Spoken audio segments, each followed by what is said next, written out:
बल्लू जंगल के पक्षियों का घोंसला बनाने का काम किया करता था। वो बहुत ही नेक दिल था और कई बार मुफ्त में भी पक्षियों को घोंसला बनाकर दिया करता था।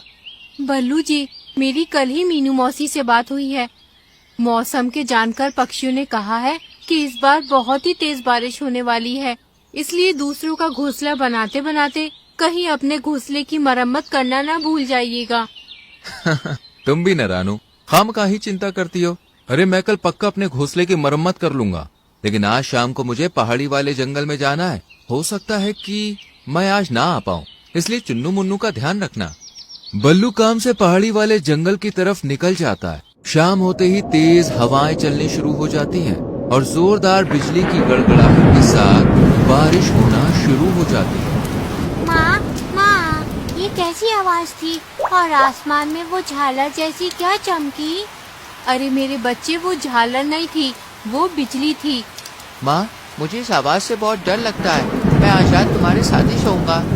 हाँ, तुम दोनों मेरे साथ ही सोना। वैसे भी बल्लू जी आज है नहीं, मुझे तो डर है कहीं हमारा घोंसला न टूट जाए, इतना कमजोर जो है। रानू मन ही मन परेशान हो रही थी कि तभी दरवाजे पर मीनू मौसी दस्तक देती हैं। मीनू मौसी, इतनी बारिश में यहाँ क्या कर रही हो? क्या हुआ? सब ठीक तो है? पहले अंदर आओ। कुछ भी ठीक नहीं है रानू, वो देख मेरा घोंसला पानी में बह रहा है। बारिश इतनी तेज है कि मेरा कमजोर घोंसला ढह गया। आज रात मैं तेरे साथ ही रुकूंगी।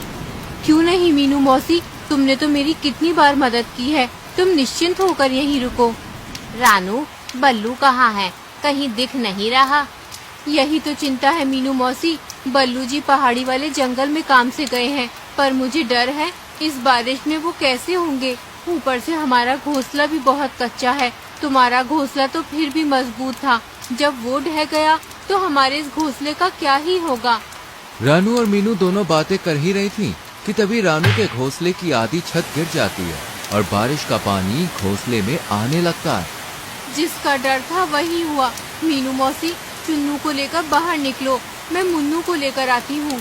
चारों घोंसले से बाहर पेड़ की टहनी पर बैठ जाते हैं और बारिश में भीगने लगते हैं। रानू, चुन्नू मुन्नू को ज्यादा देर तक बारिश में रखना ठीक नहीं है। मैं यहाँ इनके पास रुकती हूँ, तू जा किसी से मदद मांग ले। सही कहती हो मीनू मौसी, मैं अभी कालू भैया के पास जाती हूँ, शायद हमारी मदद हो जाए। कालू भैया, हो कालू भैया, दरवाजा खोलो तो कालू भैया। दरवाजे की तरफ देखने की कोशिश भी मत करना, तुमने कोई हवेली नहीं बनाई है मेरे लिए। ये टिच्चू सा घर है और मैं इसमें किसी को नहीं आने दूंगी। मैं तो बस देख रहा था, तुम कहती हो तो नहीं खोलता दरवाजा, लेकिन बल्लू और रानू ने हमारी कई बार मदद की है, तो फिर। चलो चलो, मदद बड़ी की है, मुफ्त में घर बना दिया तो क्या मदद हो गई। सो जाओ अब। लगता है कालू भैया और गौरी बहन सो रहे हैं, मोंटू से पूछ कर देखती हूँ। मोंटू, दरवाजा खोलो, मेरे बच्चे बारिश में भीग रहे हैं, हम मुसीबत में हैं, मदद करो। मोंटू दरवाजा न खोलकर खिड़की से बात करता है और रानू उसे पूरी बात बताती है। क्या है ना रानू, मेरा घोंसला बहुत कमजोर है, ये ज्यादा लोगों का वजन नहीं झेल पाएगा, इसलिए मैं तुम्हारी मदद नहीं कर पाऊंगा, माफ करना।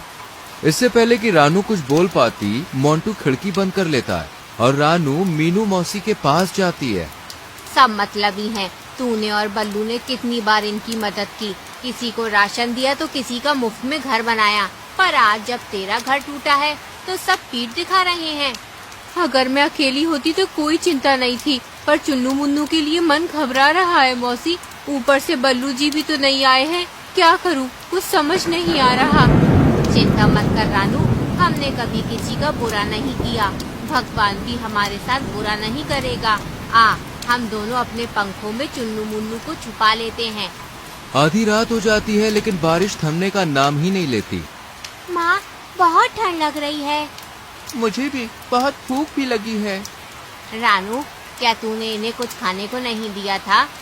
नहीं मीनू मौसी, दोनों बल्लू जी के साथ खाने की जिद कर रहे थे, पर वो तो है नहीं, और अब तो राशन भी बर्बाद हो गया। इतनी बारिश हो रही है, ना जाने हमारा क्या होगा।